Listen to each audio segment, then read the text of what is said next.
አረታይ መብራት ከዚህ ስራ ብገላገል እቺ ነው እኔም አልፎልኝ እንደ ሰው ቤተ መቅደስ ገብቼ ማስቀድሰው።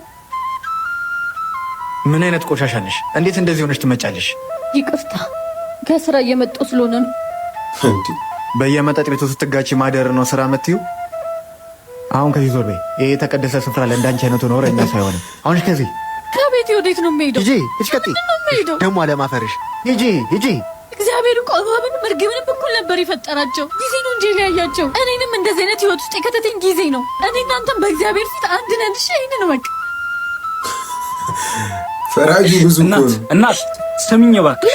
ቀሚስ ያጠረ አይደል ነው ወይስ የኔ ሽታና የቤተ ክርስቲያኑ ማጥንት ተደባልቆ ረበሽ ልትለኝ ነው? ከመች ጀምሮ ነው ውሃና ዘይት ተደባልቆ የሚያውቀው? ተረጋጊ። እኔ እንደዛ ለማለት አይደለም። እኔ ማንኝና ነው አንቺን ለመውቀስ የምበቃው? በቃ እርሹና አንድ ቦታ ቁጭ ብለን እናውራ። ያንተ ይሻላል።